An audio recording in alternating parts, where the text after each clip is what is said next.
Hey you guys, I just briefly wanted to go over a couple things about working on Canvas. I know a few of you have had online or hybrid courses before, but others of you, this might be your first experience with that. So I just wanted to show you a couple of things and how to navigate my course in particular. So typically when you log in, you will see a home screen. This is what it looks like for right now, but perhaps this summer semester I may be trying different things.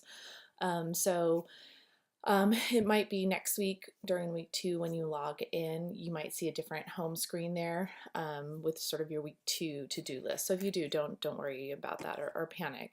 A really easy way I think to navigate this too, yes, you can click on all the things, read this, and click on all the things that I want you to do first.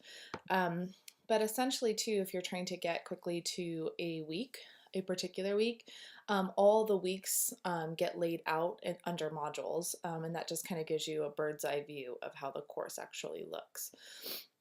And you can only see what you have access to. So when you click on yours, you might not see like week 2 sort of hiding already there, and that's okay because I don't have week 2 up and running for you guys yet. Let's see. If you haven't already, please do read the syllabus. It's super important that you understand how the course works and how you are graded on things, and also like what projects are going to be coming at you.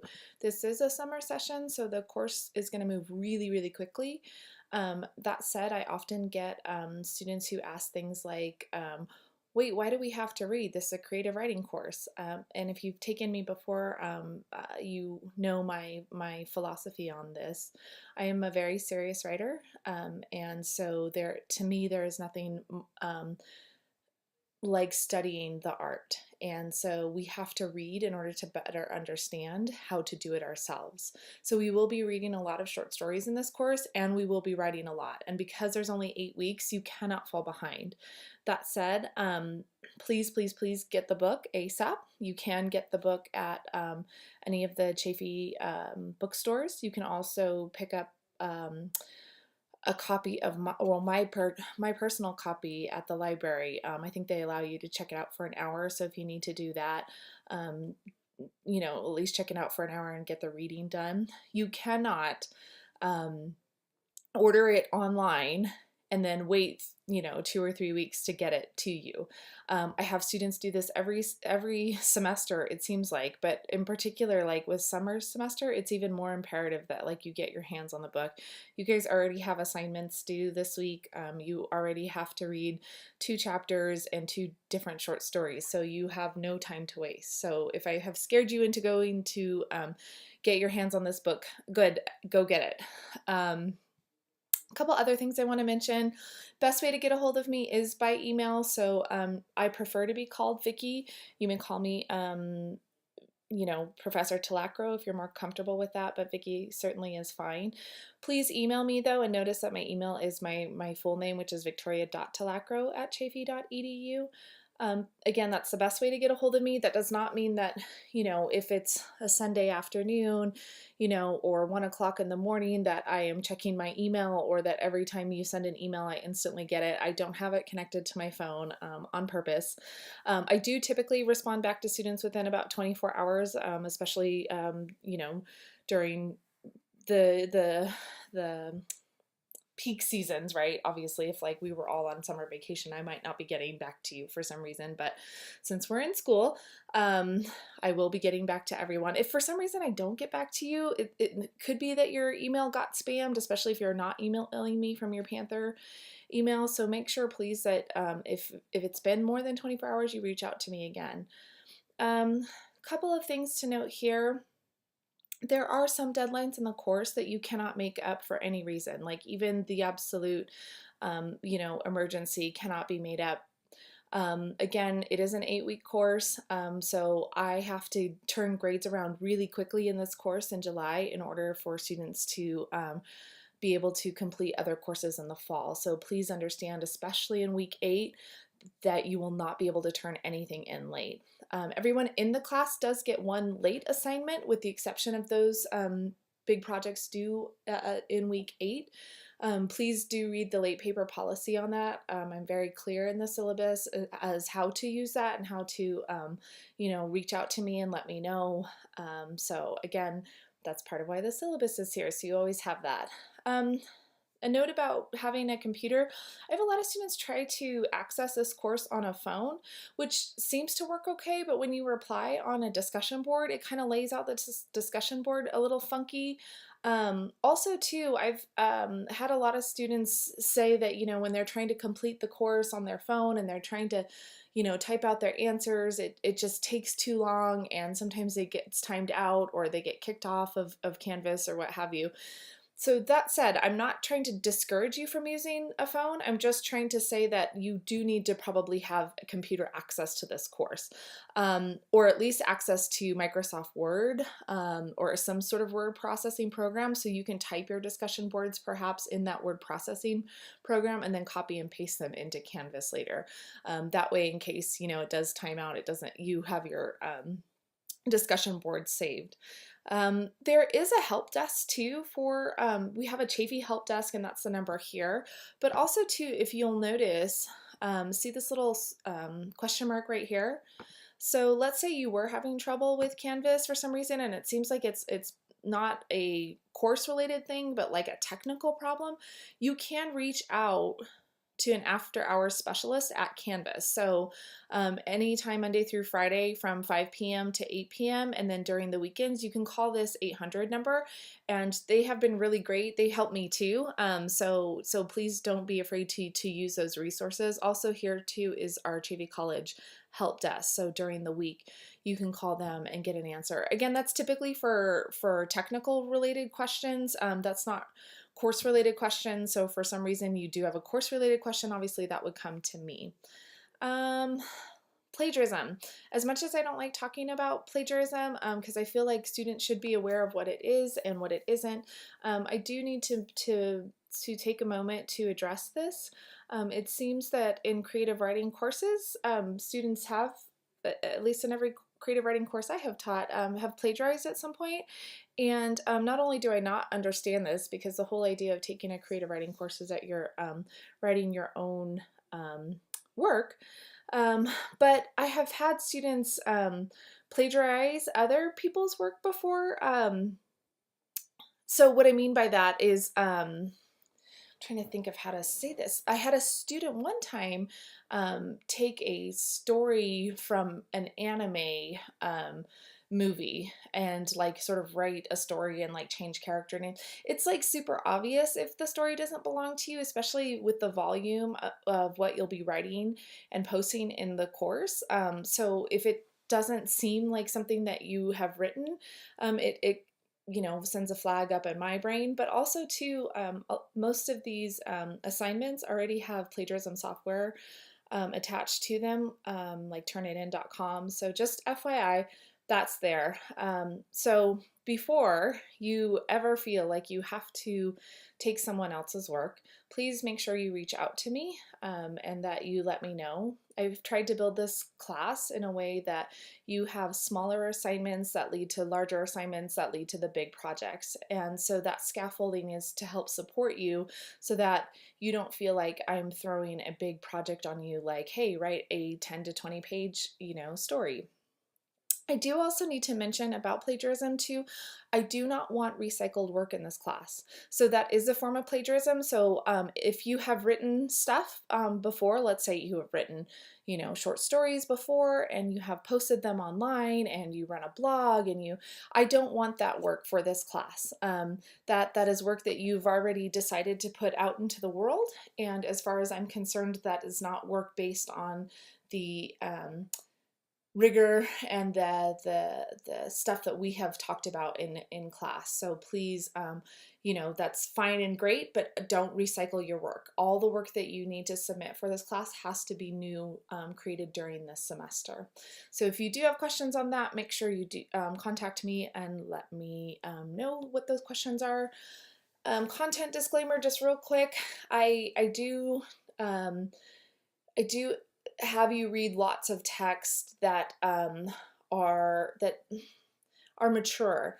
They do contain language, they contain adult subject matter, and so if those kinds of topics, you know, uh, not just offend you, but they hurt you, or they're hard to read, or they're just things that, perhaps you need a disclaimer for, then perhaps this isn't the class for you. And I'm not the teacher for you. There are other, other electives that I'm sure you could take in order to fulfill your requirements. So I'm just trying to give that disclaimer to you. Um, there's a bunch of resources here. And if you are new to Chafee or you've never actually used any of our resources, I would totally check those out, because there's lots of ways to, get help with all kinds of things, from your physical health to your mental health to your financial health. So I feel like at Chafee do a pretty good job of trying to reach out to students. So if you do have questions on the resources, let me know. So essentially you have several assignments. One is a journal. So every week you're going to be writing several journal entries. I will always give you prompt ideas on your to-do list. And a journal really is just an informal, think of it like a free write, really, truly. I want you to kind of sit down and just write in an informal way to that prompt and see what comes up. Try not to censor yourself too much. You don't need to worry about, crafting a perfect story from start to finish in the journals. It's really just an idea journal. And I would strongly advise you to give yourself a time limit on that. I typically will write, somewhere between 20 and 30 minutes on a free write. For you, I would say between 10 and 15 minutes, just writing, no stopping, trying to answer that prompt. What this does, hopefully, is it gives you a place where you can just go and start to catalog ideas. So when you have things like an exercise, which I'll get to in a second, when you have an exercise that's due, you can pull from your ideas that you've already started to create in a journal. If you're the kind of person that doesn't like to have prompts, you might already be sort of a naturally creative person, or that's totally fine too. You don't have to use the prompts, so they're just there for you in case you would like them. If you find that perhaps, some weeks you use them and some weeks you don't, again, that's totally fine too. I'm open to that. What you do have to do though is you need to be writing several journals a week in order to reach that 20 journal minimum by week 8. So I strongly suggest writing, about 3 journals a week. And again, they should be different. You do have to number each journal entry because that helps me when I'm grading them, just to keep like a quick catalog of them. Anyways, exercises. These are more, they're longer, they're more formal writing assignments. So the first one, like in week 1, for example, is about details. And so what I want you to do is actually spend time crafting a 1 to 2 page assignment that shows me that you know how to do that skill. So you will submit those. Usually with these exercises, what I'm going to try to do this semester is you guys are actually going to read each other's exercises and kind of just give some initial feedback. For week 1, I didn't do that, but that will quickly change, I think. I think it's going to be a good idea just to go ahead and immerse ourselves in reading each other's work. A big portion of the class is going to be discussion board and discussion board responses. A lot of times the discussion boards are going to be about the stories that we're reading, the craft elements that we're talking about, and then later we'll get to the workshop stuff. So generally I'm going to give you like a series of questions on the discussion board. So for instance, if you look like at week 1 here, week 1 is a little funky because there's so much to kind of get done to get up and running. So there's 3 parts to answering week 1. So you can just sort of number it, 1, and then give us an introduction about yourself, and then 2, answer these questions about A&P, and then 3, answer these questions about this blessed house. All you have to do is just hit reply, and you can type your answers there, or you can paste them from like a word processing. Everyone in the class will go ahead and post their answers to all 3 parts, and that will be due by Friday. And typically the due dates are going to stay Fridays, except for week 7 and 8, when things start to kind of, the deadlines start kind of hurling themselves at us. Before Sunday, you need to respond to 2 people in the class. So I ask that you are collegial. I ask that you are respectful. I ask that you are thoughtful in your responses. At no time do I want you to lash out at people, even if someone seems like they're being judgmental. I just try to give people not only the benefit of the doubt, but also sometimes people don't understand how they're coming off online a little bit. So let's just all try to you know, put our best feet forward, especially online. I've never had a problem with that, but of course, if there is something that ends up coming out of that, let me know. Um, let's see. Be careful too on those discussion board responses that you are actually like offering academic responses and not just like, oh, that's cool, I thought the same thing.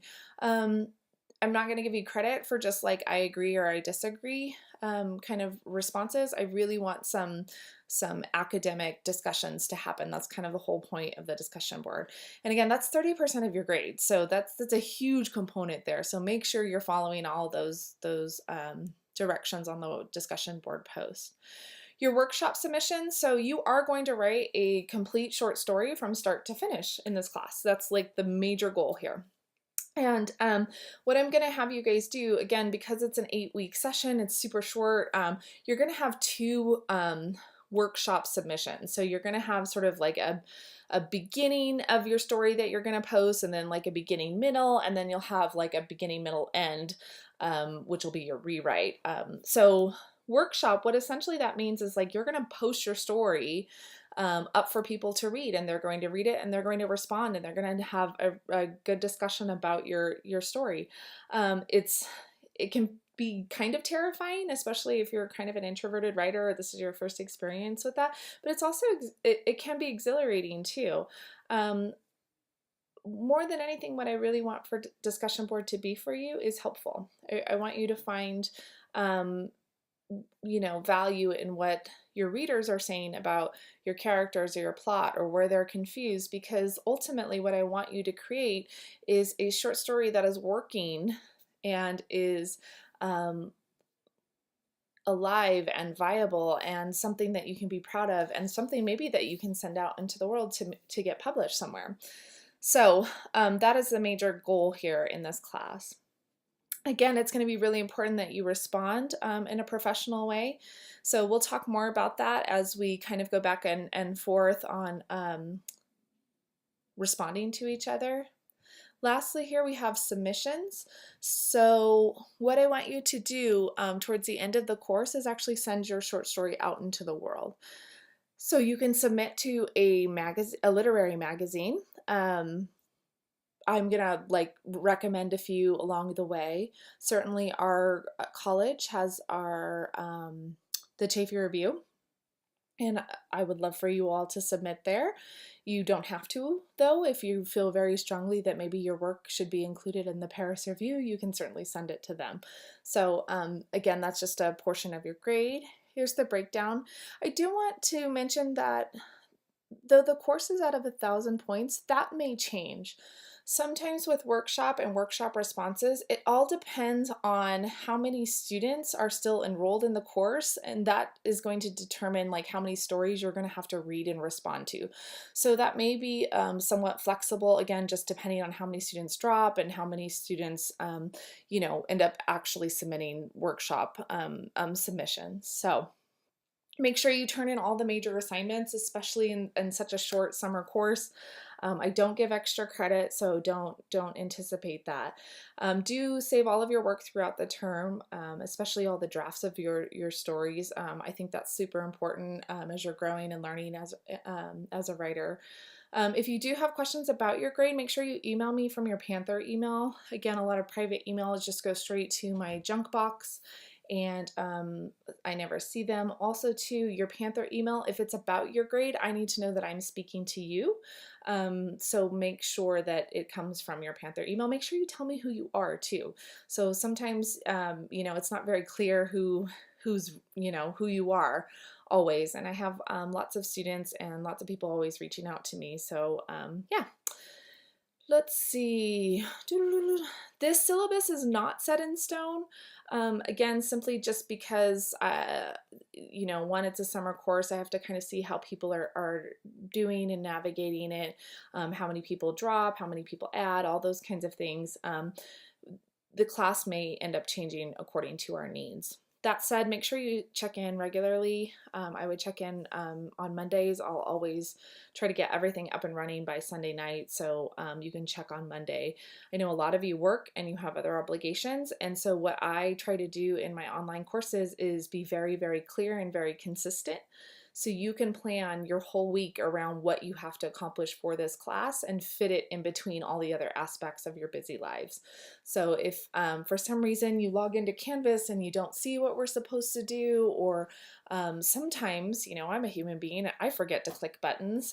If for some reason I say, oh, this assignment is up and running, and you don't see it, please, you know, I mean, of course, look around for it, but email me, let me know. That those kinds of things do happen. When you look at the syllabus and when you look at the to-do list, you're going to see TACF, and that just refers to our textbook, The Art and Craft of Fiction. All right, and then I've kind of generally laid out how the course is going to be run, but again, it just kind of depends. That said, you know, as we go through the class and you guys are sort of learning my expectations of what to read and what to respond to. I have not included reading quizzes here because I want the discussion board to take the place of reading quizzes, but for some reason I find that people are just like not doing the reading, or I've had this happen in the past where students like read the online, you know, Sparks Notes version. I'll just like, you know, institute reading quizzes, but to be honest with you, I hate them. Students hate them. I actually think that like it's not a good use of your time. I'd rather you just like sit down, read the stories, take some notes while you're reading, ask yourself all of these great questions that writers ask, not readers, but writers ask when they're reading stories, and then let's have like a real honest discussion about them. So generally, I'm going to give you a quick little lecture every week. You know, here I am, haha, sitting outside. I think this is all pretty clear. So you have 2 chapters to read in The Art and Craft of Fiction. You have 2 stories to read. Those 2 are both in The Art and Craft of Fiction. You have to post to your discussion board by Friday, respond by Sunday. And again, if you already know, like you work all weekend and you can't respond, excuse me, or you know, you have other obligations and you can't do that on Sunday, then do it on Saturday. I promise you, there will always be someone who posts on the discussion board, you know, Monday or Tuesday or Wednesday. So you can get all this stuff done during the week if you want to. It's not, you know, closed until those times. So that's just the absolute last minute you can, you know, complete those assignments. You do have exercise 1 to complete before Friday. My strong suggestion is that you actually start writing in your journals first before you do exercise 1. So at least give yourself, you know, answer a couple of these prompts, and then jump into that exercise, because that'll kind of get you going a little bit in terms of what to write about. I think that's all I wanted to say for now. Perhaps if I think of something else, I'll post a little video and let you know. Yeah. Okay, I think we're good. Sorry, you can tell I'm tired too. Brain's melting down. But anyways, that's the orientation video. Look forward to seeing you guys on the discussion board. Bye.